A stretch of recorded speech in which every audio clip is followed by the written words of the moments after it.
At 1:07 in the morning during the heaviest snowfall of the year, he texted me, "I'm here." 5 minutes later, "Are you coming down?" 5 more minutes, "It's freezing."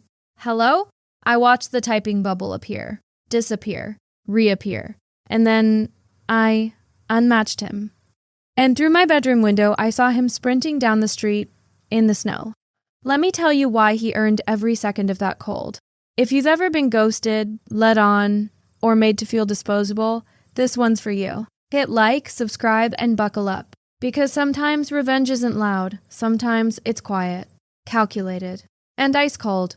I had just gotten out of a long-term relationship. Not the dramatic, screaming kind. The worst kind. The slow burn. The kind where you see it dying in real time, but still hope something will change. When it finally ended, I didn't cry right away. I just felt hollow. You know that feeling? When your routines disappear overnight? When you reach for your phone to text them, and remember, you don't have that person anymore. When silence feels heavier than noise. I told myself I was fine. I wasn't. So I did what a lot of hurt people do. I downloaded dating apps. Not because I was ready. Not because I was healed, but because I wanted a distraction. I wanted someone to want me, even if it was temporary. That's when I matched with him. He wasn't even the hottest guy I'd seen, but he knew how to talk. And when you're emotionally raw, words hit harder. We started messaging. And it flowed. Effortless. Fast replies. Inside jokes by day 3. I was honest with him. I told him I had just gotten out of something serious. That I wasn't looking for anything intense. Instead of backing off, he leaned in. He said, "I get it. Sometimes you just need someone to remind you you're still desirable." He told me he could be my good rebound. And then he added, almost casually, "Honestly, we get along so well. I wouldn't mind seeing where this goes." That line, that planted the seed.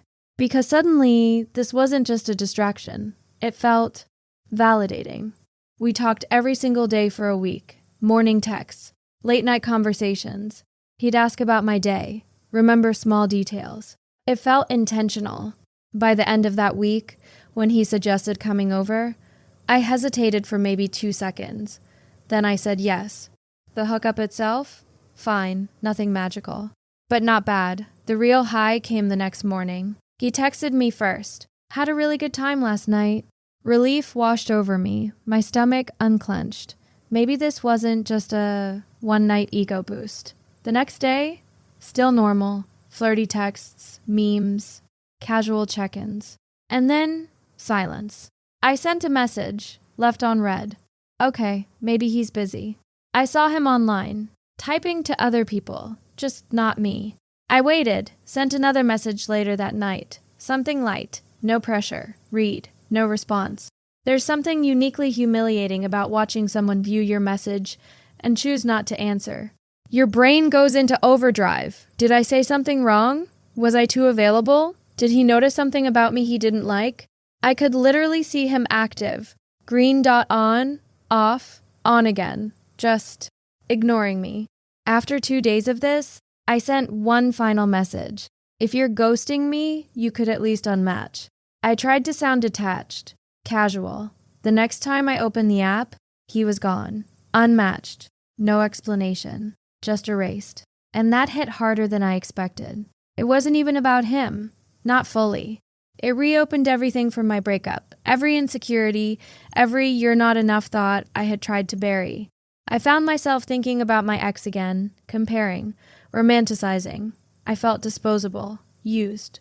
Embarrassed that I'd believed a guy who said all the right things. 3 weeks passed, I was slowly stabilizing, going out with friends, sleeping better, not checking his profile anymore. Then, one night, I got a notification on a different dating app. Someone liked you. I opened it. It was him. Same smirk. Same photos. For a second, I just stared at the screen. Because this wasn't the first time I'd seen him after the ghosting. About a week after he disappeared, I'd spotted him on another platform, and I had done the desperate thing. I sent him a like. He viewed my profile. Didn't match back. That stung. But now he was liking me. You know what that means. He was bored, horny, lonely. Or all three. And something in me shifted. 3 weeks ago, I would have taken this as validation, proof that I was still wanted. But this time, I felt clarity. He didn't care about me, he cared about access. And that's when the idea started forming. I matched him back. He messaged instantly, "Hey, I owe you an apology." "Of course you do." He went on about how he got overwhelmed and wasn't in the right headspace. Said he thought about me. Said he regretted how he handled things. I could practically hear the rehearsed tone through the scream, but I played along. "I don't trust you," I replied. He sent back, "That's fair. I'll earn it." For the next week, we talked again. And this time, I observed. Every few days, without fail, he'd steer the conversation sexual. Subtle at first, then less subtle. I'd redirect. He'd circle back. That's when I knew. If I slept with him again, he would ghost again. He wasn't interested in redemption. He was interested in repetition. So I made a decision. If he wanted access, he'd have to work for it. On Friday night, I told him, "You can come over tomorrow, but it has to be late. My roommates can't know." He agreed immediately. Anything. I chose 1 a.m., and here's the important detail. It was the heaviest snow day of the year, the kind where the air hurts your face, where your breath turns into visible clouds, where the sidewalks are half ice. Saturday came. He texted all day. In that moment, watching him disappear into the snow, I realized something.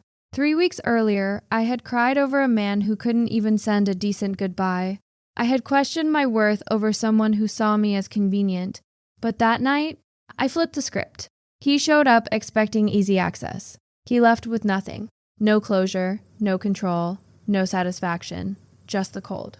Was it petty? Maybe. Did he lose sleep over it? Probably not. But I slept just fine. And that was enough. Sometimes, revenge isn't about destroying someone's life. Sometimes, it's about reclaiming your own dignity. I don't know if he learned anything that night, but I did. Never beg for clarity from someone who thrives on confusion.